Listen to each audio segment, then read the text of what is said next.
Bonjour Madame, Monsieur, ravi de vous retrouver dans cette édition de journal au lendemain de la rencontre avec une délégation du parti Les Démocrates conduite par leur président, l'ancien chef d'État Bouniaï. Le président de la République a reçu à son domicile l'ex-président Nicéphore Soglo. La rencontre s'est déroulée dans l'après-midi de ce mardi 28 novembre 2023. Nous vous donnons les détails en début d'édition. Interdiction de stationnement des minibus et taxi-motos le long de la clôture du campus d'Abomey-Calavi. La décision de l'autorité rectorale ne fait pas l'unanimité dans le rang des étudiants. Et puis le Mali ouvre une enquête sur des chefs d'Al-Qaïda et des séparatistes Touareg. On en parle en fin d'édition.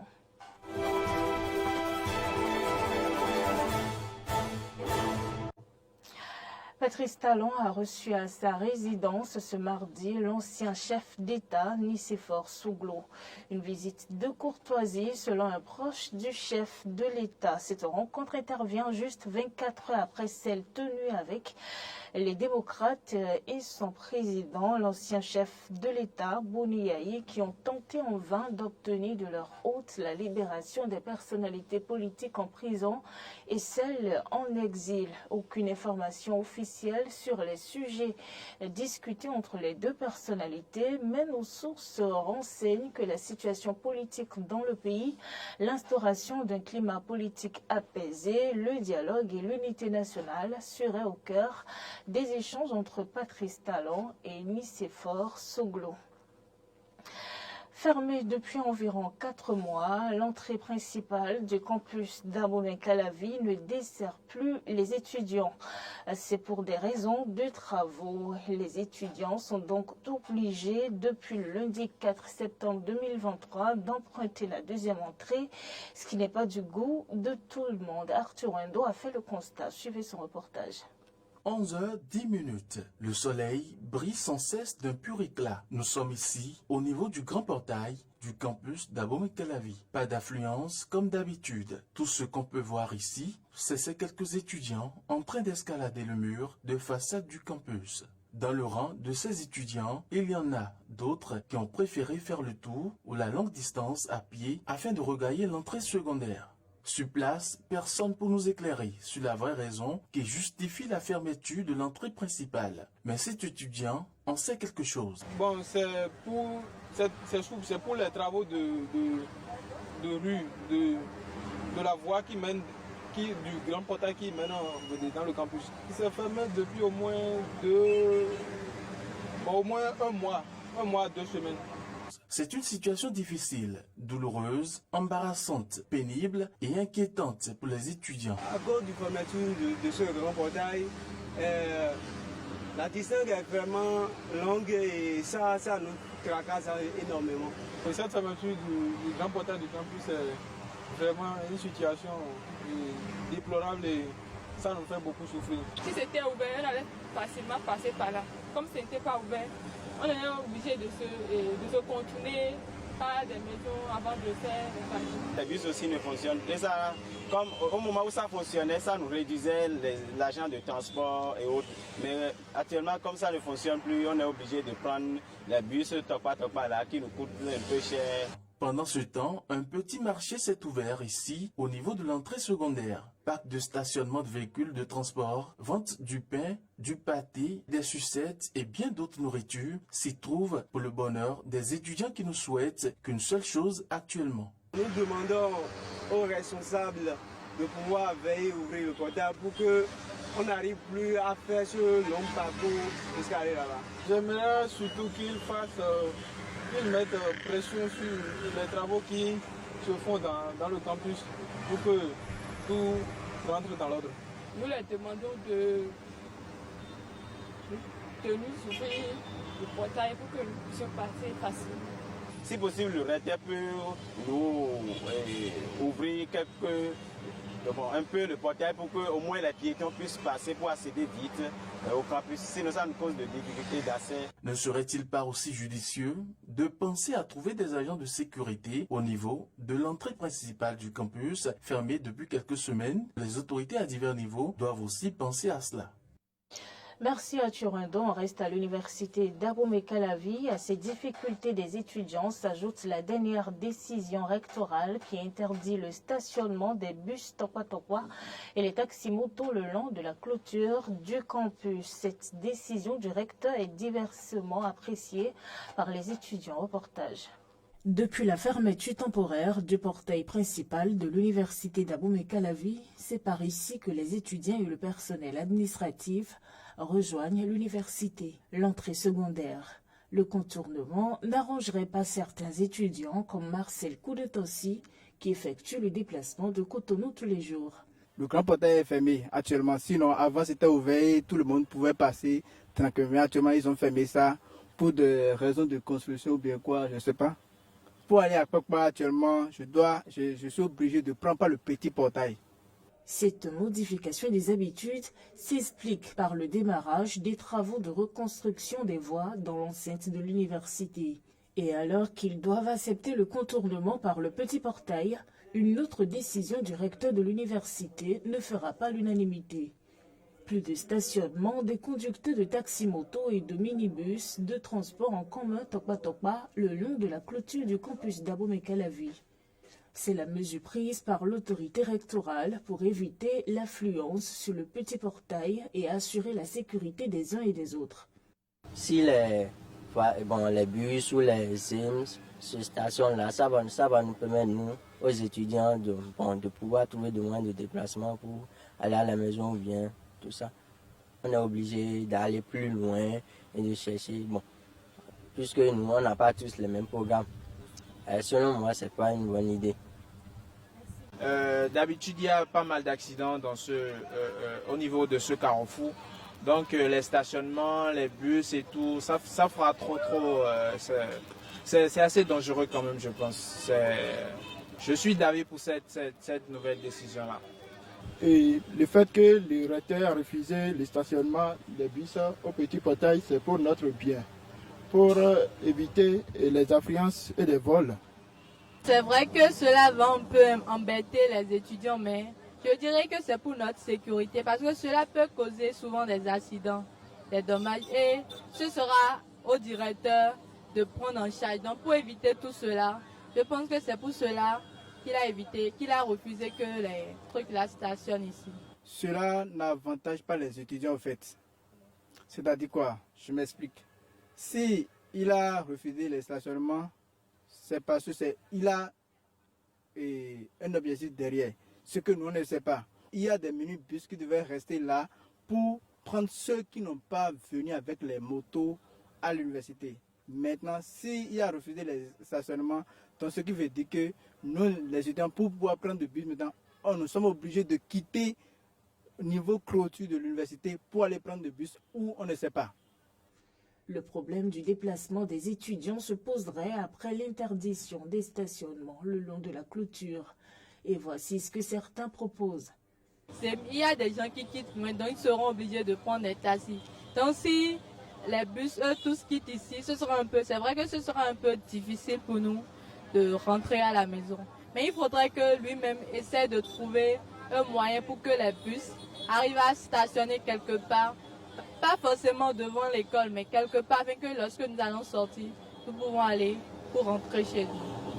Je pense que c'est vrai, il devrait très rapidement trouver une solution pour régler ce problème.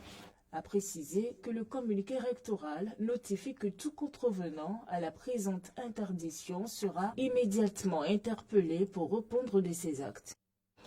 Rendons-nous à présent à Porto Novo où la défense des budgets sectoriels devant la commission budgétaire de l'Assemblée nationale se poursuit.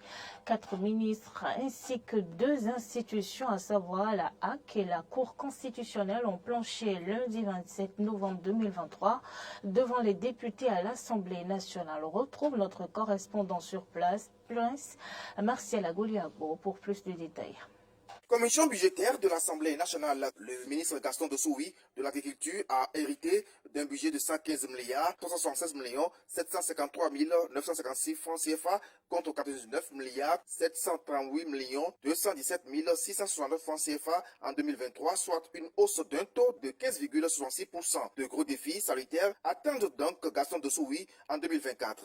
En cette année 2024, nous sommes vraiment en année de croisière sur le déroulement du PAG, de qu'est-ce qu'on fait pour produire davantage de lait, de la viande, surtout lorsque nous avons en perspective qu'à l'horizon 31 décembre 2024, nous n'allons plus importer des produits à base de volaille. Qu'est-ce que nous faisons pour doper davantage nos systèmes d'élevage, nos systèmes d'aquaculture, nos programmes de pêche et avoir des produits halieutiques de qualité? C'est tout cela qui fait la structure de ce programme 2024. J'aurais perdu cette opportunité de vous dire que le marché européen a accepté mercredi dernier notre première cargaison de crevettes. Et ça, c'est en Suisse. Dans une semaine, la Belgique. Dans 3 semaines, la France. Et si ces pays maintenant finissent par accepter notre crevette, qui devient maintenant de qualité sur notre marché, nous aurons percé davantage ce que nous avons perdu en 2006. La ministre Éléonore Yahi Laleka de l'enseignement supérieur et de la recherche scientifique hérite d'un budget de 81 milliards 476 millions 997 498 francs CFA contre 85 milliards 619 millions 889 000 francs CFA en 2023. Un budget en baisse mais très ambitieux. Pour l'année 2024, nous maintenons notre rigueur dans la poursuite des réformes. Parce que ces réformes se sont montrées salutaires. Nous avons déjà vu les résultats très positifs, d'ailleurs que les honorables députés ont beaucoup apprécié. En effet, la question de la qualité de la formation dans nos universités est une question centrale. C'est une question prioritaire pour le gouvernement de la rupture et nous comptons maintenir donc cette rigueur en agissant sur aussi bien les offres de formation qui ont été déjà harmonisées, faire en sorte que ces offres de formation soient alors évaluées et que ces offres de formation soient dynamiques. Au titre de l'année 2024, le ministère de la Justice aura à exécuter un budget de 37 milliards 213 millions 636 000 francs CFA, soit une hausse de 45,90% par rapport à 2023. Yvon Detieno. Cela veut dire globalement que nous allons avoir à la fois beaucoup d'investissements, mais que nous allons avoir un regain, ou je vais dire une arrivée, un peu plus de recrutement, et que ces recrutements vont produire un peu plus de dépenses en termes de fonctionnement. Par contre, l'enveloppe budgétaire du ministère des Petites et Moyennes Entreprises et de la Promotion de l'Emploi s'élève à 9 milliards 909 millions 280 007 francs CFA. Modeste Younté Kirikou explique. Cette enveloppe est répartie dans les 3 sous-secteurs dont nous avons la charge, notamment le sous-secteur emploi, le sous-secteur PME et le sous-secteur artisanat. La RAC et la Cour constitutionnelle étaient également devant la commission budgétaire de l'Assemblée nationale pour défendre leur budget sectoriel. Parlons développement agricole. Le gari sorui de Savalou et l'huile d'Agonli, bientôt reconnus comme des indications géographiques. Les membres du Comité national des indications géographiques du Bénin se sont penchés sur la question hier. C'est à travers un atelier de formation au ministère de l'Agriculture. Clémence Tounoukan. Après l'enregistrement de l'ananas pain de sucre du plateau d'Alada en 2020, ce sera bientôt le tour du gari sorui de Savalou et de l'huile d'Agonli d'emprunter, après cette validation par le Comité national de mer, la voie de la reconnaissance internationale à travers le label IGP. La reconnaissance du gari sorui de Savalou et de l'huile d'Agonli comme des indications géographiques permettra de promouvoir la réputation de qualité et l'avantage comparatif de ces produits sur le marché local, sous-régional et international. Une fois reconnus, ces 2 produits nationaux entreront dans le patrimoine de l'État. Les indications géographiques du point de vue du droit de la propriété intellectuelle concernent des produits qui entrent dans le patrimoine d'un État. C'est des produits qui traduisent l'histoire d'un peuple, qui traduisent les richesses d'un pays. Donc, lorsque ces produits sont reconnus comme des indications géographiques, ils entrent dans le patrimoine de l'État et il appartient à l'État de veiller à ce que ces produits soient préservés et leur qualité soit maintenue. Après avoir rappelé le chemin parcouru par les indications géographiques au Bénin depuis 2009, le directeur adjoint de cabinet du ministre de l'Agriculture, de l'Élevage et de la Pêche a levé au coin de voile sur les tâches à accomplir au cours de cet atelier. Il s'agira au cours de l'atelier de former les membres du CONAPI sur les outils de reconnaissance du gari sori, de Savalou et de l'huile d'Agoli. De le prendre comme un cadre privilégié d'échange entre les membres du comité national en charge des IG, les experts du PAMPI, les membres du groupe de suivi, les acteurs concernés par la démarche d'IG, gari sori et huile d'Agoli, et enfin de valider les dossiers de demande d'enregistrement en IG, gari sori et huile d'Agoli. J'ai la ferme conviction que de cet atelier sortiront des conclusions utiles qui vont permettre l'amélioration de la productivité, de la compétitivité et du développement des IG gari sori, de Savalou et huile d'Agoli.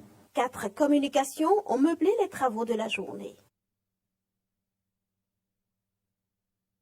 En dehors du Bénin, je vous l'annonçais dans les titres, face au risque sécuritaire accru dans le nord du Mali, le pays apporte une réponse judiciaire. Le procureur de la cour d'appel de Bamako a annoncé hier mardi 28 novembre au soir l'ouverture d'une enquête visant des chefs locaux d'Al-Qaïda dont l'Iyad Ag Ghali et des séparatistes Touareg pour notamment actes de terrorisme, financement du terrorisme et détention illégale d'armes de guerre. D'autres djihadistes dont Hussein Ould Goulan et Ashafaghi Ag Bouada sont également mentionnés dans le test qui énumère aussi 6 responsables séparatistes Touareg. C'est la fin de cette édition de journal. Merci Madame, Monsieur de nous avoir suivis. Retrouvez-nous sur l'ensemble de nos plateformes digitales, Facebook, YouTube avec l'identifiant à Benny Uden TV.